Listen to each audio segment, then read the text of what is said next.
യേശുവേ സ്തോത്രം, യേശുവേ നന്ദി. പരിശുദ്ധ മാതാവിനും ഈശോയ്ക്കും 1000 നന്ദി. എൻ്റെ പേര് അനറ്റ് സിൽവിയ അരുജ. ഞാൻ കാടുകുറ്റി ചാലക്കുടിയിൽ നിന്ന് വരുന്നു.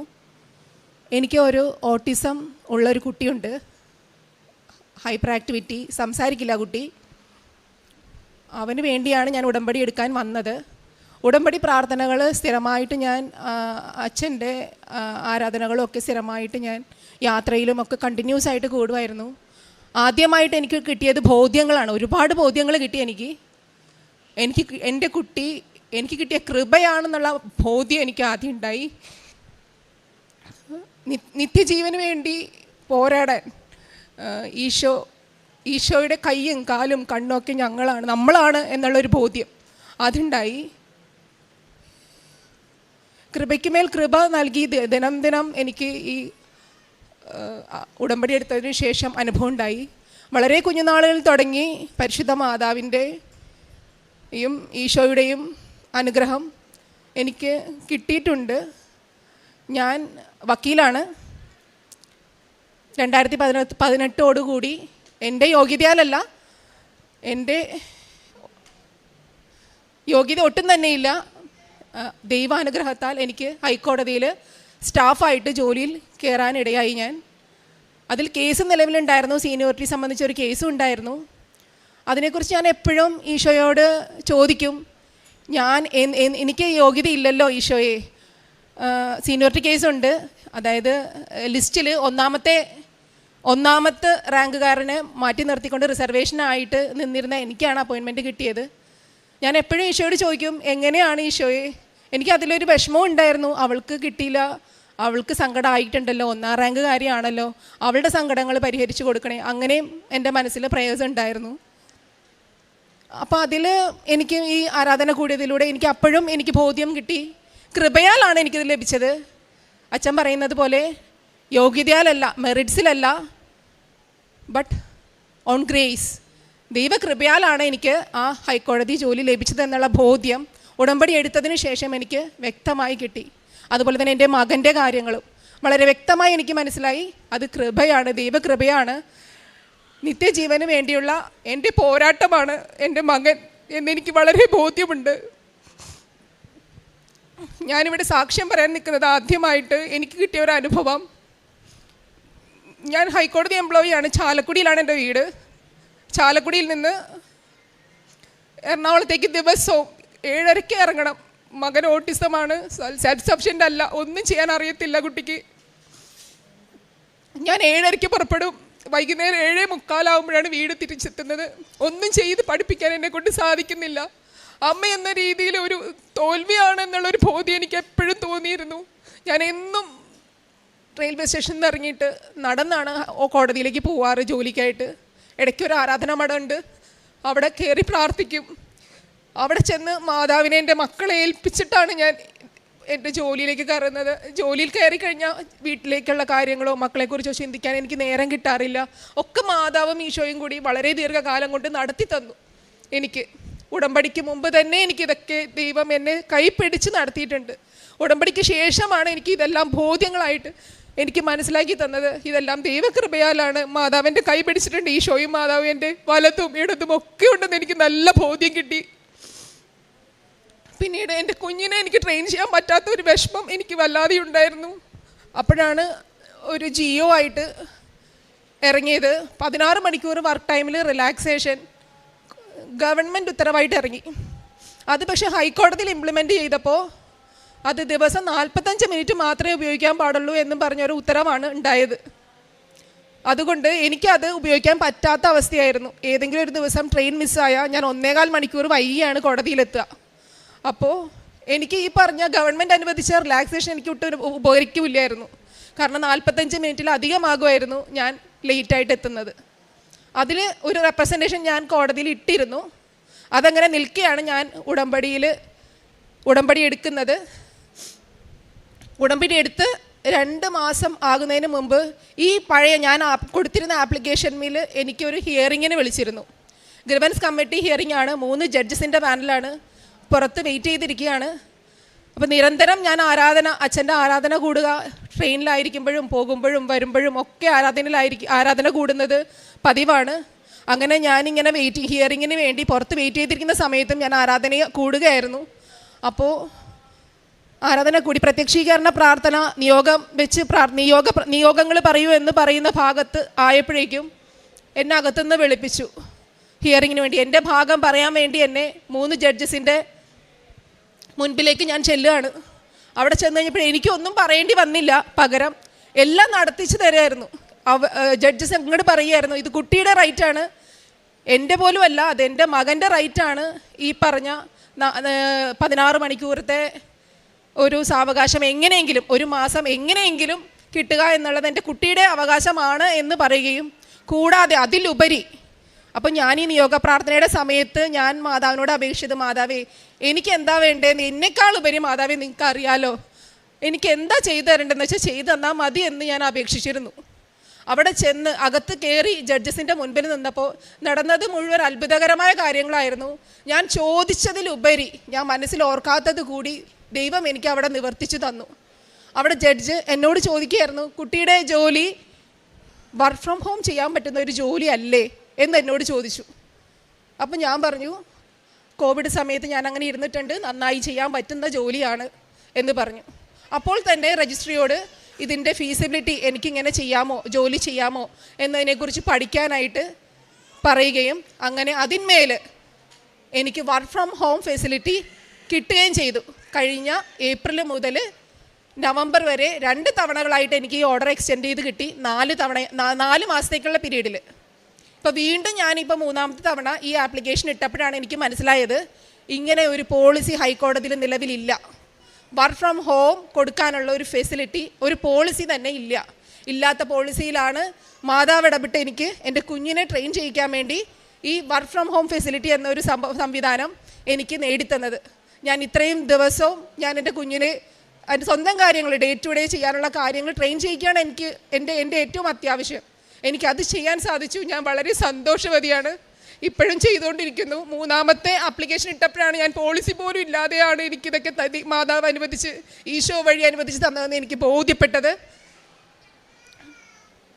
നിരന്തരം പിന്നീട് ഇനി ഓരോരോ ജീവിതത്തിൻ്റെ ഓരോരോ നിമിഷവും ഞാൻ മാതാവിൻ്റെ അനുഗ്രഹം പ്രാപിച്ചിട്ടുണ്ട്. എപ്പോഴും എല്ലാ ദിവസവും കുഞ്ഞ് സ്കൂളിലേക്ക് ഇറങ്ങുന്നതിന് മുൻപ് പ്രാർത്ഥിച്ച് മാതാവിനോട് അനുഗ്രഹം മേടിച്ച് നെറ്റിയിൽ തൈലം പൂശി വിശ്വാസ പ്രമാണം ചൊല്ലി പ്രാർത്ഥിച്ചാണ് കുഞ്ഞിനെ ഇറക്കുന്നത്. എൻ്റെ മോൻ നല്ലൊരു ഭക്തനാണ്, എപ്പോഴും പ്രാർത്ഥിച്ച് തന്നെ ഇറങ്ങുള്ളൂ ഇതുപോലെ. ഇനി ഞാൻ എൻ്റെ അടുത്ത അനുഭവം ഞാൻ പറഞ്ഞോളട്ടെ. ഞാൻ നേരത്തെ പറഞ്ഞിരുന്നു സീനിയോറിറ്റിയിൽ വിഷയത്തിൽ ഒരു കേസ് ഉണ്ടായിരുന്നു എന്ന്.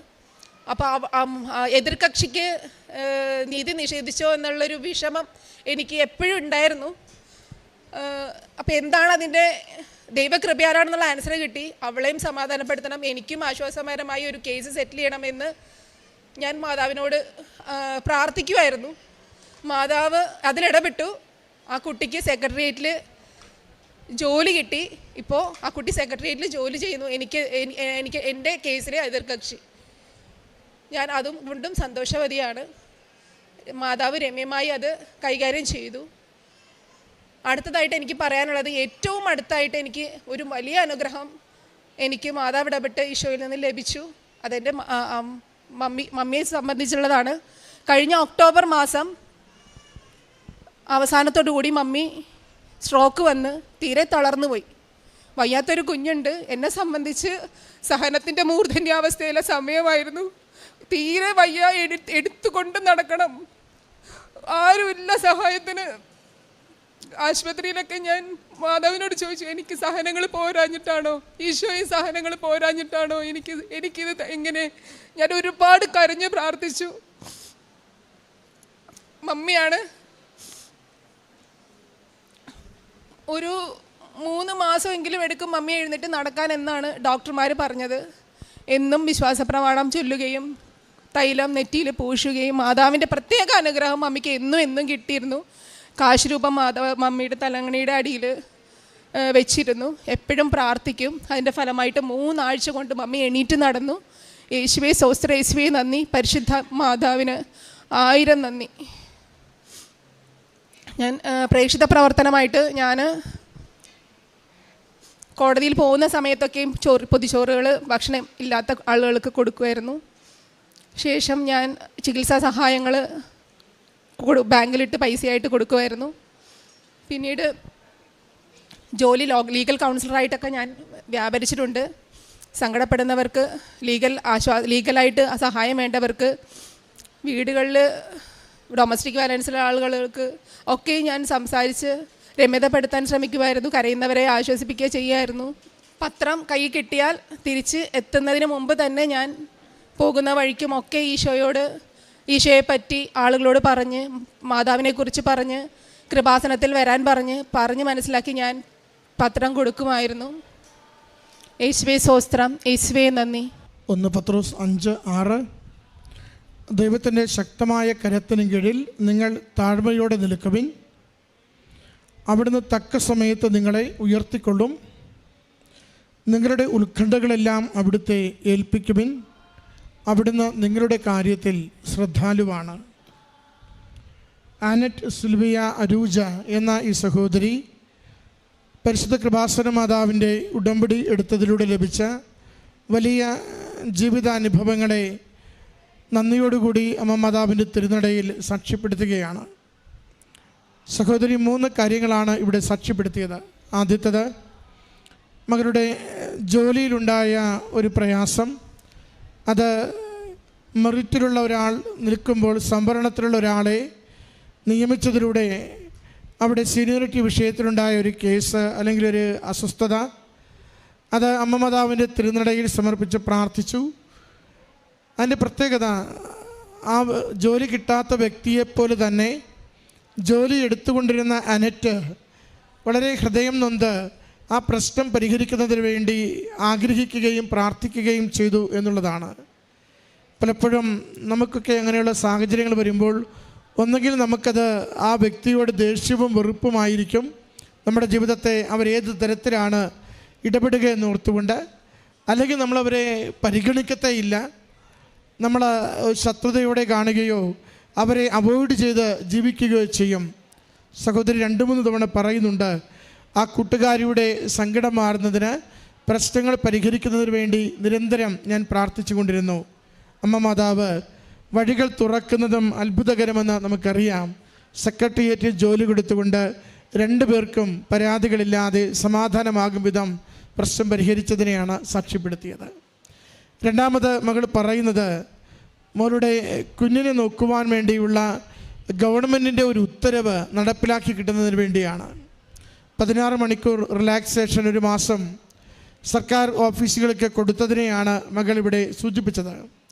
അത് ഹൈക്കോടതിയിൽ നടപ്പിലാക്കിയപ്പോൾ ഒരു ദിവസം 45 മിനിറ്റിൻ്റെ റിലാക്സേഷൻ ആകാം എന്ന രീതിയിൽ അല്പം കൂടി പരിഷ്കരിച്ചും ഭേദഗതി വരുത്തിയും നടപ്പിലാക്കി. എന്നാൽ മകളുടെ കുഞ്ഞ് ഭിന്നശേഷിയുള്ള ഒരു കുഞ്ഞായതുകൊണ്ട് അതിനെ നോക്കുവാനോ തുരക്കുവാനോ അതിരാവിലെ വീട്ടിൽ നിന്ന് പോകണം, തിരികെ വൈകി മാത്രമേ എത്തുകയുള്ളൂ. ഒരു ട്രെയിൻ അല്പമൊന്ന് വൈകിയാൽ ഇവിടെ എത്തുമ്പോൾ അര ദിവസം ലീവാകും. അങ്ങനെ ഗവൺമെൻറ്റിൻ്റെ ഉത്തരവ് കൂടുതൽ ഭാരപ്പെടുത്തിയതല്ലാതെ യാതൊരു പ്രയോജനവും ജീവിതത്തിൽ കിട്ടുന്നില്ല. അതുകൊണ്ടാണ് ഒരു ഗ്രീവൻസ് കൊടുക്കുവാൻ തീരുമാനിക്കുകയും ആ ഗ്രീവൻസ് കമ്മിറ്റിയിൽ അത് സമർപ്പിക്കുകയും ചെയ്യുക. എത്ര സുന്ദരമായിട്ടാണ് മകൾ ആ ജീവിതാനുഭവത്തെ പങ്കുവയ്ക്കുന്നത്. തുടർച്ചയായി ഉടമ്പടിയിൽ അമ്മ മാതാവിൻ്റെ കരങ്ങളിൽ കൊടുത്ത്, ഈ സഹനത്തിൻ്റെ തോരാത്ത ജീവിതത്തിൽ എനിക്കൊരാശ്വാസമായ അമ്മ മാത്രമേ ഉള്ളൂ, സഹായിക്കണമെന്ന് നിർബന്ധപൂർവം അമ്മയോട് പ്രാർത്ഥിക്കുകയും അമ്മ തന്നെ വഴി കണ്ടെത്തണമെന്ന് നിരന്തരം അമ്മയോട് ആവശ്യപ്പെടുകയും, അങ്ങനെ ഉടമ്പടി ധ്യാനം കൂടിക്കൊണ്ട് ആ ഉടമ്പടിയുടെ പ്രത്യക്ഷീകരണ പ്രാർത്ഥനയിൽ നിങ്ങളുടെ നിയോഗങ്ങൾ സമർപ്പിക്കുക, ധ്യാനത്തിൻ്റെ അവസരത്തിൽ നിങ്ങളുടെ നിയോഗങ്ങൾ സമർപ്പിക്കുകയെന്ന് അച്ഛൻ ആ ധ്യാനാവസരത്തിൽ പറഞ്ഞുകൊണ്ടിരിക്കുമ്പോൾ, ആ ധ്യാനത്തിൻ്റെ നിയോഗങ്ങൾ സമർപ്പിക്കുവാനായി അൾത്താരയിൽ പറയുമ്പോൾ, കോടതിയുടെ അകത്ത് മകനുടെ പരാതികളും പരിഭവങ്ങളും കേൾക്കുവാനായി അകത്തേക്ക് വിളിക്കുന്നു. അതാണ് നിയോഗം. ആ നിയോഗം ആ ടൈമിങ്ങിൽ തന്നെ അമ്മ മാതാവ് അവതരിപ്പിച്ചു എന്നുള്ളതാണ് സാക്ഷ്യത്തിൻ്റെ പ്രത്യേകത. മകൾ പറയുന്നുണ്ട്, മകൾ ചെന്നത് 16 മണിക്കൂറിൻ്റെ റിലാക്സേഷന് വേണ്ടിയാണ്. മകളോട് പറയുന്നത്, നിനക്ക് വർക്ക് അറ്റ് ഹോം അത് ചെയ്യുവാനുള്ള സാധ്യതയുണ്ടോ എന്ന്. അത് വീട്ടിലിരുന്ന് ജോലി ചെയ്യുവാനുള്ള കോവിഡ് കാലത്തെ പ്രൊവിഷൻ അത് അന്വേഷിക്കുകയും 2 തവണയായി മകൾക്കത് അനുവദിച്ചു കൊടുക്കുകയും ചെയ്തു. 3ാമത് ആപ്ലിക്കേഷൻ വെക്കുമ്പോഴാണ് മകൾ തിരിച്ചറിയുന്നത് അങ്ങനെ ഒരു പോളിസി കോടതി എടുത്തിട്ടില്ല, ഹൈക്കോടതിയിൽ ആ നയമേ ഇല്ല. എങ്കിലും അമ്മ മാതാവിൻ്റെ ശക്തമായ ഇടപെടലും സാന്നിധ്യവും സംരക്ഷണവും ഇല്ലാത്ത നയങ്ങൾ രൂപീകരിച്ചുകൊണ്ട് തൻ്റെ കുഞ്ഞിനെ പ്രാഥമിക ആവശ്യങ്ങൾ, അവൻ്റെ അനുദിന ആവശ്യങ്ങൾ ഓരോന്നും എങ്ങനെ ചെയ്യണമെന്ന് പഠിപ്പിച്ചു കൊടുക്കുവാൻ വേണ്ടി ഇത്തിരി ദിവസം എനിക്ക് കിട്ടും വിധം എൻ്റെ കാര്യങ്ങളെല്ലാം ക്രമീകരിച്ചു തരുന്നു. നോക്കുക, എത്ര വേറിട്ട വഴികളിലൂടെ നമ്മുടെ ജീവിത പ്രശ്നങ്ങൾക്ക് പരിഹരിക്കുവാൻ അമ്മ മാതാവ് പദ്ധതികളെ ഒരുക്കി തരുന്നുവെന്ന്. 3ാമത്തത്, സഹോദരിയുടെ അമ്മ സ്ട്രോക്ക് വന്ന് കിടപ്പിലായ അവസരത്തെയാണ് സൂചിപ്പിച്ചത്. 3 മാസത്തിലൂടെ തളർന്നു കിടക്കുമെന്ന് ഡോക്ടർമാർ പറയുകയും കുഞ്ഞിനോടൊപ്പം അമ്മയെ കൂടി നോക്കുന്നത് ഏറെ ജീവിതത്തിലെ ക്ലേശകരമായി തീരുമെന്ന അവസരത്തിൽ ഉടമ്പടിയുടെ തൈലം പൂശി പ്രാർത്ഥിക്കുകയും അമ്മ മാതാവിൽ പൂർണ്ണമായി അമ്മയെ സമർപ്പിക്കുകയും ചെയ്യുമ്പോൾ 3 ആഴ്ച കൊണ്ട് രോഗത്തിൻ്റെ വലിയ ക്ലേശങ്ങളൊക്കെ ഒഴിവായി നടക്കുവാൻ പറ്റുന്ന വിധത്തിൽ ആരോഗ്യം കിട്ടി അമ്മ സൗഖ്യം പ്രാപിച്ചതിനെ സാക്ഷ്യപ്പെടുത്തുകയാണ്. സഹനത്തിൻ്റെ തീച്ചുളയിലൂടെ ജീവിതം മുന്നോട്ട് പോകുമ്പോഴും അമ്മ മാതാവ് തൻ്റെ ആ അങ്കിക്കുള്ളിൽ സുന്ദരമായി പൊതിഞ്ഞു പിടിച്ചുകൊണ്ട് സംരക്ഷിക്കുന്നതും തക്ക സമയത്ത് ഇടപെട്ടുകൊണ്ട് പ്രയാസങ്ങളെ പരിഹരിച്ച് ജീവിതത്തെ മുന്നോട്ട് നയിക്കുവാൻ പ്രത്യാശ പകരുന്നതുമാണ് മകളുടെ വാക്കുകളിൽ നമ്മൾ കേൾക്കുന്നത്. പ്രിയമുള്ളവരെ, ഇത് ഉടമ്പടി ജീവിതം നമുക്ക് കൈമാറുന്ന ഉറപ്പും അവകാശവുമാണ്. ഉടമ്പടിയിൽ നമ്മൾ വിശ്വസ്തരാണെങ്കിൽ അമ്മ മാതാവിൻ്റെ സാന്നിധ്യവും സാമീപ്യവും ദൈവത്തിൻ്റെ അനുഗ്രഹവും നമ്മുടെ പിന്നാലെ വന്നുകൊണ്ടിരിക്കും, നമ്മളെ കൈവിടാതെ കാത്തുകൊണ്ടിരിക്കും. ഈ കുടുംബത്തിൽ ലഭിച്ച ഈ അനുഗ്രഹങ്ങൾക്ക് അമ്മ മാതാവിനും തിരുക്കുമാരനും ഒത്തിരി നന്ദി പറഞ്ഞുകൊണ്ട് കരങ്ങളടിച്ച് ഈ സാക്ഷ്യം സമർപ്പിക്കും.